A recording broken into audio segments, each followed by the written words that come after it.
Hi friends, my name is Angela and welcome back to my YouTube channel. Today we're going to do a little bit of window shopping. There are a number of new releases that are on my radar and I want to share them with you today. These are some books that have just piqued my interest and I hope to pick them up soon.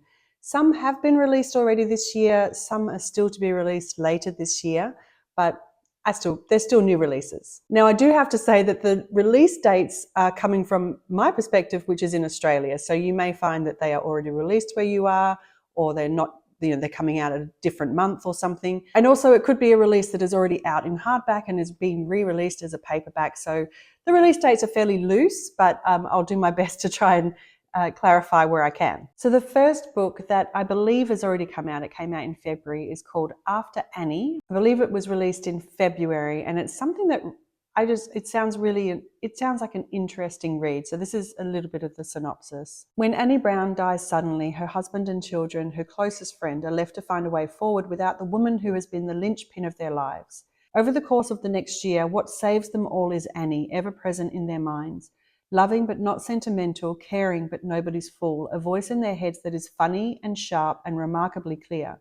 The power she has given to those who love her is the power to go on without her. The lesson they learn is that no one beloved is ever truly gone.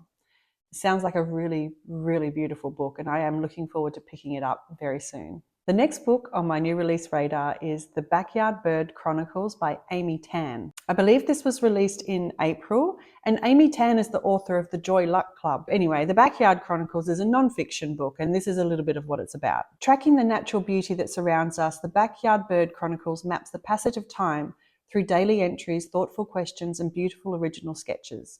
With boundless charm and wit, author Amy Tan charts her foray into birding and the natural wonders of the world. I believe this birding aspect of Amy Tan's life came about because she was really discontented with the state of the world. Misinformation on social media, all of the things going on in the world. And so she became a little more insular and turned to the natural world that was with her, that was close to her, things that she could actually see and feel and hear. And I think there's a lot to be said with connecting with nature when you do feel that overwhelm from the state of the world. So I'm looking forward to reading this one. I think it should be a really interesting book to read. The next book on my radar is The Desert Knows Her Name by Leah Hills. This is an Australian release, and I believe it was released in May, and this is the synopsis. On a hot October afternoon, a girl walks barefoot out of the Wimmera Desert near the small town of Gatikar. She finds sanctuary with Beth, a regenerative farmer and collector of seeds devoted to bringing her family's farm back to life. The arrival of the mysterious desert girl unsettles the community and old tensions erupt. The longer the girl stays silent, the more volatile the town becomes. Who is she and what does her present mean? It sounds like a really interesting story. I believe Leah Hills is New Zealand born but lives in Australia now, and she's been shortlisted for the Stella Prize, and so she's got quite a good repertoire of books behind her.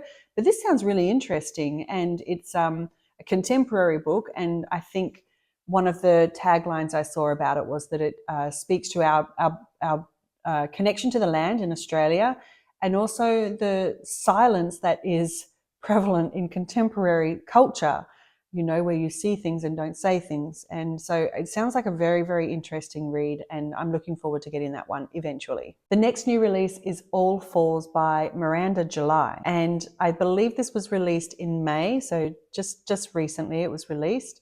And it sounds very interesting as well. I mean, all of these books sound interesting, but some of these topics are just so unique, and I don't know how these authors come up with it. But this particular book, I feel like it's going to resonate with me and perhaps any woman over the age of 40. And this is the synopsis, the summary. A semi-famous artist announces her plan to drive across country from LA to New York.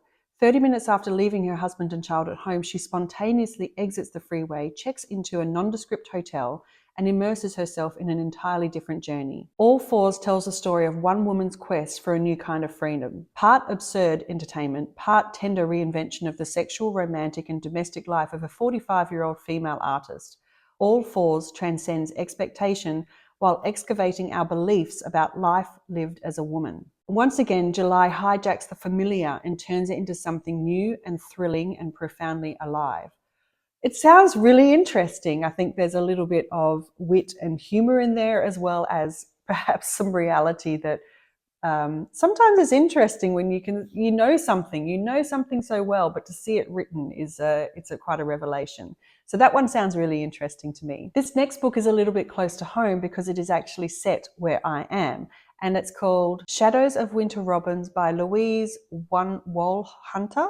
And this has been released in June, so it may be on the shelves now, but this is the summary. Winter Robins is a happy enough child growing up in the north of England with parents who love her and the constant companion of a twin brother, but a cold wind blows through when her mother dies. Her father turns to the bottle, her grandmother struggles to cope, and she and her brother are sent to live in Western Australia with family their mother never mentioned. Although Winter quickly settles into Australia and comes to love her life and the people in it, she notices strange happenings in the shadows of her home. When a new story prompts her to look back at her past, she begins to wonder whether things were really as idyllic as she remembers them. And I believe that the author, Louise, is British, but she also lives in Perth. So I think it's going to be quite an interesting read. It sounds very reflective and immersive, and I think it will be a really beautiful read. It says that it will be a recommended read for fans of Leanne Moriarty, and I do like her writing, but this one, I think the fact that it's right on our doorstep, I think you have to read those books, right? The next new release that I really want to get hold of is called Burn by Peter Heller. And I have not read any Peter Heller yet, but I've had The Last Ranger on my virtual TBR for a while. Some of the plot lines that he has are really, really interesting. And this one, I think, is going to be a lot of fun. It's a bit of a dystopian novel. It's a novel about two friends they've been friends since boyhood, and they go out into the woods of Maine hunting.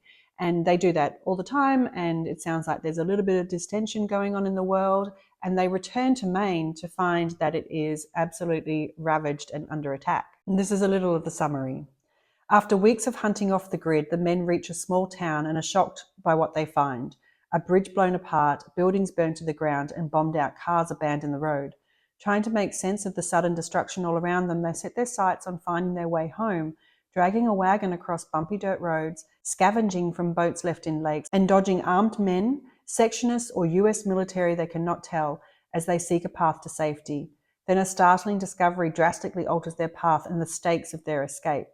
It says that it's got a lot of natural world beauty as well as this dystopian element. It just sounds quite fascinating, and I mean, it sounds like it's going to be one of those books that reads like a movie, where you can really see and feel everything.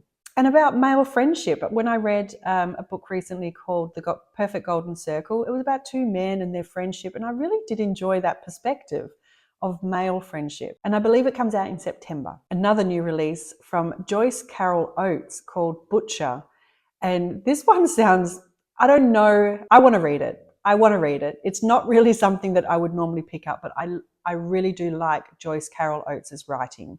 I read Blonde a couple of years ago, and that was so easy to read and race through, and she's very descriptive, and I do like her writing. So I'd like to pick another one up. And this is a new release. I believe it comes out in October, and it's a bit of a gothic horror kind of book. So this is a little bit of the details. From one of our most accomplished storytellers, an extraordinary and arresting novel about a women's asylum in the 19th century and a terrifying doctor who wants to change the world. In this harrowing story based on authentic historical documents, we follow the career of Dr. Silas Weir, father of gyno-psychiatry, as he ascends from professional anonymity to national renown. Humiliated by a procedure gone terribly wrong, Weir is forced to take a position at the New Journey Asylum for female lunatics, where he reigns.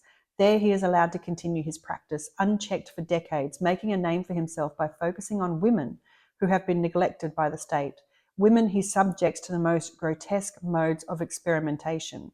As he begins to establish himself as a pioneer of 19th century surgery, Weir's ambition is fueled by his obsessive fascination with a young Irish indentured service named Bridget, who becomes not only Weir's primary experimental subject, but also the agent of his destruction.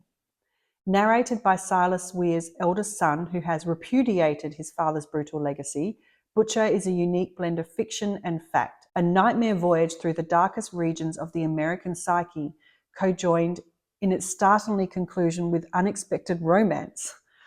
I mean, that's a journey in itself. So That comes out this year. I think I want to pick that up. I think it's just going to be a really vivid story, just a unique, vividly drawn story. So I'm looking forward to that one coming out later this year. Now, this is a little interesting because there are currently 2 new releases coming out in 2024 with the same name, and that is Whale Fall. And one of them is by Daniel Kraus and the other is by Elizabeth O'Connor. Both sound super interesting. Both are very different, but both of them are on my radar. I think they sound really, really fascinating. So the first one by Daniel Kraus is, I believe it was released in late 2023, but a paperback version is coming out in October this year in 2024. And that's why it's kind of popped up, I think, on the new release radar. Daniel Kraus actually co-authored The Shape of Water, so this is a science fiction aspect. He's really quite prolific and well-renowned for his writing. Jay Gardner has given himself a fool's errand to find the remains of his deceased father in the Pacific Ocean off the coast of California. He knows it's a long shot, but Jay feels it's the only way for him to lift the weight of guilt he has carried since his dad's death the previous year. The dive begins well enough, but the sudden appearance of a giant squid puts Jay in real jeopardy, made infinitely worse by the arrival of a sperm whale looking to feed. Suddenly, Jay is caught in the squid's tentacles and drawn into the whale's mouth, where he is pulled into the first of its 4 stomachs. He quickly realizes he has only 1 hour before his oxygen tank runs out. 1 hour to defeat his demons and escape the belly of a whale. It's described as The Martian meets 127 hours. It sounds very, very, what an escapist read. And science fiction isn't normally something I'm drawn to, but this sounds really quite interesting. So that's one Whale Fall, which is, the paperback is coming out in September this year. The other one is Whale Fall by Elizabeth O'Connor, which is very different. This is actually a debut novel, and I think it was released in May this year. And it's got a little bit of a folklore aspect. It's set in Wales. So the reason I think initially this wasn't on my radar, because it feels like it might be similar to Drift that I read recently by Carol Lewis. But I mean, why would you pass up on reading any book? So this is a little bit about that one. In 1938, a dead whale washes up on the shores of remote Welsh Island. For Manod, who has spent her whole life on the island, it feels like a portent of doom and a symbol of what may lay beyond the island shores. With shimmering prose tempered by sharp wit, Whalefall tells the story of what happens when one person's ambitions threaten the fabric of a community and what can happen when they are realised. O'Connor paints a portrait of a community and a woman on the precipice, forced to confront an outside world that seems to be closing in on them. It really sounds interesting, and I believe Elizabeth O'Connor has written short stories, and so this is her first novel.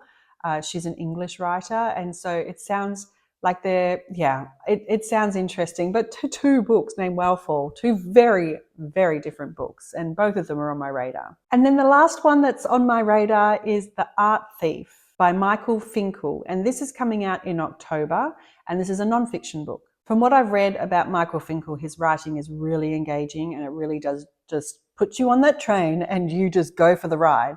And this particular book is about a notorious art thief. He is one of the most prolific art thieves, and his name was Stefan Brittweiser. And the difference, I think, with this particular art thief compared to others is that my understanding is he didn't steal art to sell it on. He kept it. He kept it in a room and just enjoyed it. And so it sounds like a really interesting journey into that life and that mind and what he did. And it's gotten some really great reviews so far. And this is a little summary. In The Art Thief, Michael Finkel brings us into Brett Weiser's strange and fascinating world. Possessed of a remarkable appreciation for art and an innate ability to assess practically any security system, Brett Weiser manages to pull off a breathtakingly number of audacious thefts. Yet these strange talents bred a growing disregard for risk and an addict's need to score, leading Brett Weiser to ignore his girlfriend's pleas to stop, until one final act of hubris brought everything crashing down. A true story of art, crime, and an insatiable hunger to possess beauty at any cost. Sounds really interesting. So those are a number of new releases on my radar for this year.